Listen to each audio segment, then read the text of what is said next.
Hi friends and welcome back. किसी भी airline या जॉब इंटरव्यू में जाने से पहले आपको किन बातों का ध्यान रखना चाहिए, इसका कंप्लीट चेकलिस्ट आज मैं शेयर करूंगा according to my analysis and observation. तो आइए देखते हैं। तो इस प्रिपरेशन प्रोसेस को मैं 3 फेज में डिवाइड कर रहा हूँ। फर्स्ट है few days before interview, second है just before interview and third है ड्यूरिंग इंटरव्यू। शुरू करते हैं फर्स्ट फेज से। तो जब भी आपको कॉल लेटर आता है उसी दिन आप उसे थॉरोली रीड करो मल्टीपल टाइम्स, क्योंकि उसमें इम्पॉर्टेंट गाइडलाइंस मेंशन रहता है regarding your documentation, reporting time and location and sometimes about dress code as well. तो मेक श्योर कि आपसे कोई भी पॉइंट मिस ना हो, जो भी चीज़ें रिक्वायर्ड हैं वो आपके पास अवेलेबल हो वेल बिफोर योर इंटरव्यू, ताकि लास्ट मोमेंट पे आपको इधर उधर भागना ना पड़े। नेक्स्ट पॉइंट है ड्रेस कोड, जिसे मैं थोड़ा डिटेल में एक्सप्लेन करूँगा क्योंकि ये बहुत इम्पॉर्टेंट है और आप में से काफ़ी लोगों ने पूछा है। तो इंटरव्यू में आपको हमेशा फॉर्मल्स में ही जाना है। कैजुअल, पार्टी वियर या कोई भी फैंसी टाइप का ड्रेस आप बिल्कुल अवॉइड कीजिए, क्योंकि आप एक एयरलाइन के साथ जुड़ने जा रहे हो। कल के डेट में आप उनकी कंपनी को रिप्रेजेंट करोगे, इसीलिए एक प्रोफेशनल लुक होना बहुत ज़रूरी है। अब पॉइंट आता है कि फॉर्मल्स में क्या पहने। तो आप कोई भी लाइट कलर का प्लेन शर्ट एंड कंट्रास्ट में कोई भी सिंपल पैंट या ट्राउज़र पहन सकते हो। शर्ट आप अपनी मर्ज़ी से हाफ या फुल स्लीव्स पहन सकते हो, बट फुल स्लीव्स हो तो ज़्यादा बेटर दिखता है अकॉर्डिंग टू मी। स्पेशली अगर आपके हैंड्स में टैटू वगैरह है तो आपको फुल शर्ट ही पहनना चाहिए, बट मेक श्योर कि आपका ड्रेस नीट एंड क्लीन हो विथ प्रॉपर आयनिंग। नेक्स्ट है आपका बेल्ट, टाई एंड शू। ये भी सिंपल एंड सोबर होना चाहिए। ये नहीं कि आपके बेल्ट में शेर, भालू, हाथी या किसी ब्रांड का बड़ा सा लोगो हो, ये सब नहीं होना चाहिए। एंड टाई जो आप पहन रहे हो वो भी थोड़ा सा वाइड होना चाहिए तो बेटर दिखता है अकॉर्डिंग टू मी, क्योंकि आजकल एकदम कम वेट वाली टाई का फैशन है जो पार्टी वगैरह के लिए ठीक लगता है, बट इंटरव्यू में ये थोड़ा अनप्रोफेशनल लगता है, इसीलिए आप इसे थोड़ा अवॉइड कीजिए। प्लस आपके टाई का जो लेंथ है वो आपके बेल्ट तक हो तो ज़्यादा अच्छा दिखता है एज़ पर माय ओपिनियन। और सेम शू में भी आपको फॉर्मली पहनना है विथ और विदाउट लेस, आपकी मर्ज़ी है, लेकिन कैजुअल बूट्स या एकदम डिज़ाइनर वाले शूज़ आप अवॉइड कीजिए। इसके साथ आप ऑप्शनल में सिंपल वॉच और फॉर्मल कोट भी पहन सकते हो अगर आपको ज़रूरत महसूस हो रही हो सीज़न के अकॉर्डिंग। नेक्स्ट, आपके हेयर्स, नेल्स एंड बियर्ड सब प्रॉपरली ट्रिम्ड होने चाहिए। हालांकि मैं रेकमेंड करूँगा कि आप क्लीन शेव ही जाओ तो बेटर होगा। तो ऑल इन ऑल आपका overall look simple, sober and sharp होना चाहिए। नेक्स्ट है रेज्यूमे एंड डॉक्यूमेंट्स। रेज्यूमे आपके पास कंपलसरी होना चाहिए, क्योंकि हर इंटरव्यू में ये आपको काम आएगा और इसके लिए बहुत सारे फॉर्मेट्स अवेलेबल हैं। मैं रेफरेंस के लिए एक सैम्पल डिस्क्रिप्शन में दे दूंगा, बट रिगार्डलेस ऑफ फॉर्मेट कोशिश करिए कि आपका सभी डिटेल्स 1 पेज में ही कवर हो जाए या मैक्स टू मैक्स 2 पेजेस में। अननेसेसरी स्टोरी या कुछ एक्सप्लेनेशन आप बिल्कुल अवॉइड कीजिए। एंड मोस्ट इम्पॉर्टेंट, सिर्फ इम्प्रेस करने के लिए आप कोई भी फेक चीज़ मेंशन ना करो, specially experience, hobbies and achievement से रिलेटेड, क्योंकि इंटरव्यूअर कुछ भी क्रॉस क्वेश्चन कर सकते हैं। तो जो भी आप मेंशन कर रहे हो वो सोच समझ के करो और वो इंटरव्यू में रिफ्लेक्ट भी होना चाहिए। इसके अलावा आपका अगर गैप है, चाहे वो स्कूलिंग में हो या कॉलेज में हो या इन बिटवीन या उसके बाद भी हो, तो भी इसे मेंशन करने की ज़रूरत नहीं है। अगर इंटरव्यूअर खुद से पूछते हैं तो उस केस में आप उनको जवाब दे दीजिए और पहले से एक कन्विंसिंग आंसर रेडी रखिए। नेक्स्ट है फ़ोटो। तो ये भी फॉर्मल ड्रेस में ही हो तो बेटर है। एंड फाइनली जितने भी डॉक्यूमेंट्स हैं उसकी एक सॉफ्ट कॉपी भी आप रख लो बैकअप के लिए। नेक्स्ट है center, location, date and time. तो ये आप पहले ही क्रॉस चेक कर लो और लोकेशन आप गूगल मैप से इंक्वायर कर लो, लाइक डिस्टेंस एंड ऑल, जहाँ भी आप स्टे प्लान कर रहे हो वहाँ से, क्योंकि कई बार सेंटर ढूंढने में भी काफ़ी टाइम लग जाता है स्टूडेंट्स को। तो ये चीज़ आप पहले ही सब देख लो। प्लस ट्रैवल आप ऐसा प्लान करो कि 1 या 2 डे पहले ही पहुँच जाओ, ताकि आपको प्रॉपरली नींद मिल पाए, क्योंकि कई बार कुछ स्टूडेंट्स जस्ट इंटरव्यू टर्न के पहले ही पहुंचते हैं और रश एंड टायर्डनेस की वजह से इंटरव्यू उनका सही तरीके से नहीं हो पाता। तो इस चीज़ को आप अवॉइड कीजिए। नेक्स्ट है interview preparation and practice. Interview में आपको किस टाइप का क्वेश्चन पूछा जा सकता है, इसका डिटेल्ड वीडियो मैं ऑलरेडी बना चुका हूँ और सारे क्वेश्चन का एक पीडीएफ भी मैंने प्रोवाइड किया था, जो आप रेफ़र करना चाहो तो कर सकते हो। हालांकि हर पर्सन का इंटरव्यू डिफरेंट रहता है, तो गारंटी नहीं है कि सेम क्वेश्चन आपको भी पूछा जाए, बट जो बेसिक चीज़ें हैं खुद के बारे में, एयरलाइन एंड एविएशन के बारे में, वो आपको प्रिपेयर कर लेना चाहिए अपने तरफ से। एंड प्रैक्टिस करने के लिए आपके पास सबसे अच्छा ऑप्शन है फ़ोन। तो आप खुद की वीडियो रिकॉर्डिंग करो और अपनी गलतियां खुद से ऑब्जर्व करो, या अपने किसी फ्रेंड की मदद भी ले सकते हो जस्ट रिहर्सल के लिए। इसके साथ अगर आपके पास सफिशिएंट टाइम है और अगर आप और नॉलेज गेन करना चाहते हो, तो as the technical airline interview नाम से एक बुक है, वो आप रेफर कर सकते हो, स्पेशली अगर आप एक सीपीएल होल्डर हो या कैडेट प्रोग्राम के लिए प्रिपेयर कर रहे हो उस केस में।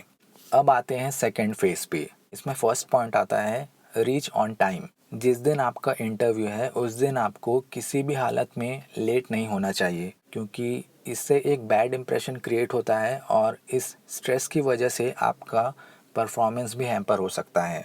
तो हमेशा रिपोर्टिंग टाइम से थोड़ा पहले ही पहुंच जाइए, क्योंकि कई बार सेंटर में जाने के बाद आपका डॉक्यूमेंटेशन चेक या रजिस्ट्रेशन प्रोसेस रहता है, तो उसके लिए भी आपके पास प्रॉपर टाइम रहना चाहिए। नेक्स्ट है avoid chit chat. Airline interview में यूजुअली बहुत कम स्टूडेंट्स रहते हैं, तो आप सबसे बात कर सकते हो like hi hello and basics, but unnecessary long conversation में इन्वॉल्व मत होइए, स्पेशली बिफोर योर टर्न, क्योंकि इससे आपका टेम्परेली माइंड डाइवर्ट हो जाता है, जो इस स्टेज पे सही नहीं है। प्लस कोई ना कोई ऑफिशियल आपके ये सब एक्टिविटी को ऑब्जर्व कर सकते हैं बैक एंड में, तो अपने दिमाग को शांत रखें और क्लियर माइंड से इंटरव्यू देने जाएं तो बेटर होगा। नेक्स्ट है do not saturate your mind. Usually क्या होता है, एक स्टूडेंट इंटरव्यू देकर जैसे ही आता है, बाकी स्टूडेंट्स ये पूछने लग जाते हैं कि इंटरव्यूअर किस टाइप का क्वेश्चन पूछ रहे हैं। तो ये सब आप अवॉइड कीजिए, क्योंकि इंटरव्यूअर बेवकूफ़ नहीं है, उनको पता होता है कि स्टूडेंट्स ये सब चीज़ें करते हैं, इसीलिए वो कभी भी सेम क्वेश्चन रिपीट नहीं करते सीरीज़ में। तो बेटर होगा आप जो भी प्रिपेयर करके आए हो उसी पे स्टिक रहो। और एक पॉइंट की एकदम लास्ट मोमेंट तक आपको कुछ भी पढ़ने की ज़रूरत नहीं है, स्पेशली न्यू चीज़ तो आप बिल्कुल भी मत पढ़ो, क्योंकि ओवर प्रिपरेशन भी सही नहीं है अकॉर्डिंग टू मी, क्योंकि परफॉर्म करने के लिए आपका माइंड फ्री होना भी ज़रूरी है। अब आते हैं third and most important phase पे।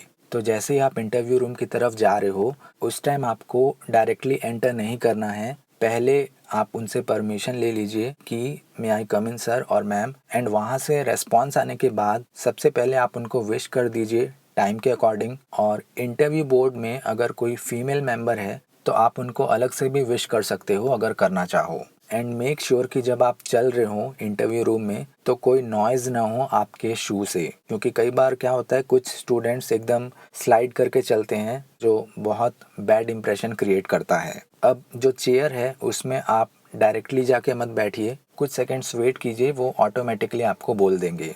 अब यहाँ पे सबसे इम्पॉर्टेंट पॉइंट आता है सिटिंग पोजीशन। तो आपको यहाँ पे स्ट्रेट पोजीशन पे बैठना है जिसमें आप कंफर्टेबल हो। ये नहीं कि एकदम सोल्जर की तरह बैठ गए जैसे कोई परेड चल रही हो, ये चीज़ आप मत करिए और स्ट्रेट बैठिए नॉर्मली जिसमें आप कंफर्टेबल हो। नेक्स्ट, आप इन सारी चीज़ों को अवॉइड कीजिए, that is bar bar lips को लिक करना, फेस टच करना, लेग शेक करना, फिंगर्स को डिफरेंट तरीके से मूव करना, या आपके हाथ में पेन है तो उसे रोटेट करना, ये सब बिल्कुल अवॉइड कीजिए अगर आपकी हैबिट है। एंड हैंड्स आप सिंपली नीज़ के ऊपर रख सकते हो या सिंपली क्रॉस करके भी बैठ सकते हो, बट ऐसा चेस्ट में क्रॉस करके नहीं बैठना है, या फॉरवर्ड लीन होके आप मत बैठिए, जैसे अगर कोई टेबल है तो उसमें आप हैंड्स रख के मत बैठिए।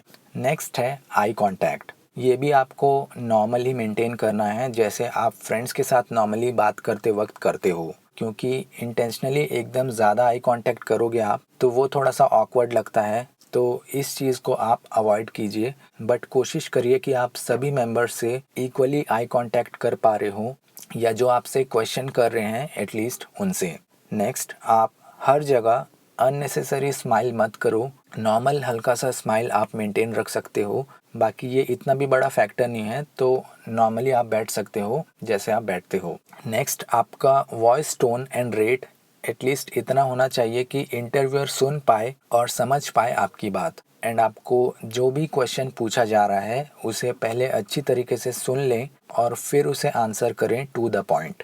अननेसेसरी हाई फाई वर्ड्स और टॉपिक से हट के कुछ भी पॉइंट्स मेंशन ना करें जो इररिलेवेंट हो। जैसे आपको पूछा गया कि आपको पायलट क्यों बनना है या why should we select you, आपके अंदर ऐसी क्या क्वालिटीज़ हैं, तो चाइल्डहुड से लेकर अभी तक की लॉन्ग स्टोरी आपको नहीं सुनानी है। जो भी रीज़न है वो एकदम शॉर्ट में कवर करो तो बेटर होगा। एंड सेम चीज़ इंट्रोडक्शन में भी अप्लाई होता है। जब आप क्वालिफ़िकेशन बता रहे हो उस वक्त अपना परसेंटेज, रैंक, पेरेंट्स का क्वालिफ़िकेशन, एल्डर ब्रदर और सिस्टर का क्वालिफ़िकेशन, ये सब बताने की ज़रूरत नहीं है अनलेस आपसे पूछा जाए, क्योंकि ये आपका इंटरव्यू है, आपको जानने के लिए बैठे हैं वो लोग, तो आपको अपने बारे में ही मैक्सिमम चीज़ें बतानी है। क्योंकि जितना लिमिटेड आप बोलोगे उतने कम क्वेश्चन बनने के चांसेस हैं इंटरव्यूअर साइड से। तो मेक श्योर आप जो भी बोल रहे हो वो आपके कंट्रोल में हो। और एक इम्पॉर्टेंट पॉइंट कि अगर आपको ऐसा क्वेश्चन पूछा जा रहा है जिसमें आपको कोई स्टैंड लेना है तो उसमें आप न्यूट्रल आंसर ना करें, क्योंकि इंटरव्यूअर को ये लगता है कि आप अच्छा बनने के चक्कर में एक न्यूट्रल आंसर देने की कोशिश कर रहे हो और आपका खुद का कोई स्टैंड क्लियर नहीं है। तो इस चीज़ को आप थोड़ा याद रखिएगा। एंड सेम चीज़ आपके साइकोलॉजिकल टेस्ट में भी रहता है।